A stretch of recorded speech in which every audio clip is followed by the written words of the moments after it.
What if some of Britain's most important routes were not built but followed? Not engineered lines across the land, but paths shaped by water over time. Because along the Dee, movement came before borders and pathways before nations. Welcome to the making of Britain. The name Dee appears more than once across Britain, but here the focus is on the River Dee rising in the mountains of Snowdonia and flowing eastwards to the Irish Sea near Chester. Its course is varied. It begins in upland terrain, narrow and fast flowing, before widening as it reaches the lowlands. The variation matters. It means the river is not defined by a single function. Instead, different sections of the Dee have served different roles, creating a layered history of use that stretches back into prehistory. Long before formal roads were constructed, rivers like the Dee helped shape movement through the landscape. They provided direction, water, and relatively clear routes through otherwise difficult terrain. In upland areas, following a river valley could offer a more navigable path than crossing high ground. In lowland areas, the river connected settlements and resources. The Dee, in this sense, was not simply a destination. It was part of a network of pathways that guided how people moved, traded, and interacted. These routes were not fixed in the way later roads would be, but they were consistent enough to shape patterns of travel. As you're still walking with me, can I cheekily ask if you'd like to drop me a like? It helps YouTube push this video to more people who may enjoy watching it. Thanks. Archaeological evidence suggests that the Dee Valley has been inhabited for thousands of years. Settlements developed where the river could be accessed easily, where land was suitable for cultivation, and where movement could be managed. The river provided water, supported agriculture, and linked communities. Over time, these settlements became part of a broader pattern, with the Dee acting as a thread connecting them. The importance of the river was not always visible in large structures or major developments. It was embedded in everyday life. The arrival of the Romans introduced new forms of organisation to the region. The fortress at Deva Victrix, located near the mouth of the Dee, became a significant military and administrative centre. The river played a role in this. It provided access to the interior and supported the movement of troops and supplies. Roman roads extended from the fortress into the surrounding landscape, but the river remained an important element of this network. It complemented these new routes, reinforcing the connection between water and land-based transport. At this point, it's worth considering how we understand early movement. When routes are not formally constructed but emerge from repeated use, how should they be viewed? Are they less significant than roads and infrastructure, or simply different in form?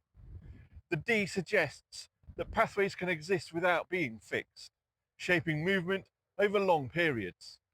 Share your thoughts in the comments, because this question affects how we interpret early history.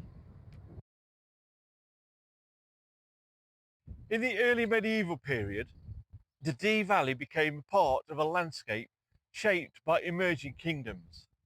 It lay within a region influenced by both Welsh and Anglo-Saxon powers, and later by the Kingdom of Mercia. The river did not always act as a clear boundary, but it was a part of a zone where different authorities met. Control in the area shifted over time, reflecting broader political changes.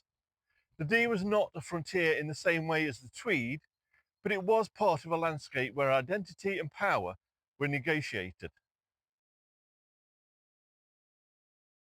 The city of Chester, built on the site of the Roman fortress, became a key location in the medieval period.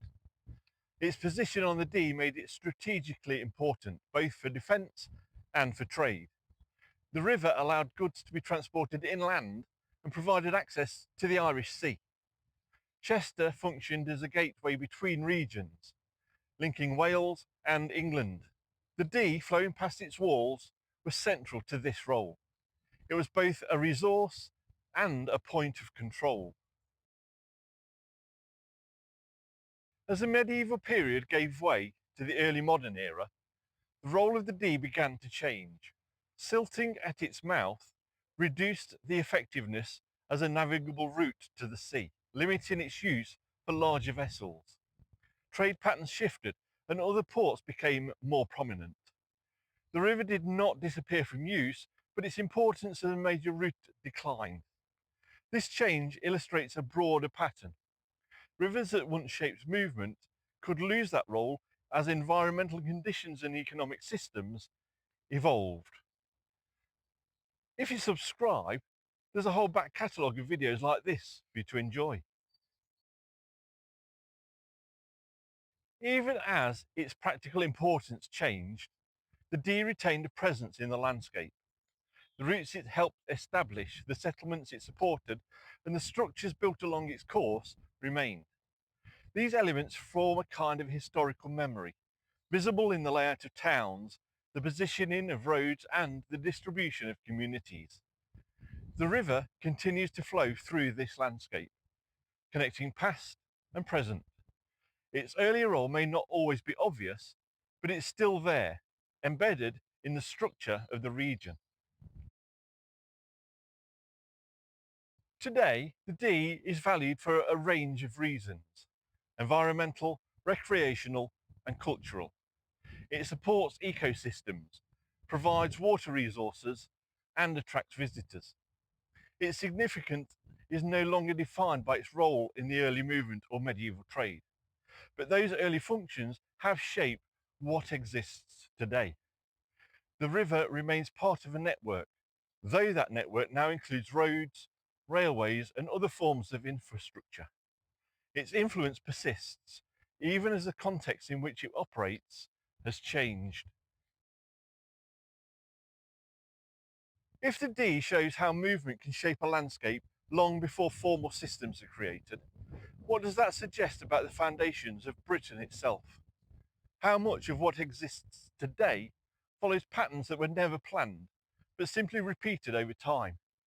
Because the story of the Dee is not about a single moment of transformation.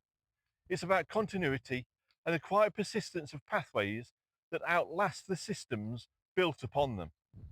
And now YouTube has chosen this video for you to watch next. Have a look, I think you'll enjoy it. If you've dinged the bell, you'll be notified of all new episodes so you don't miss any. Thanks for walking a little further along the road that made Britain with me. Bye.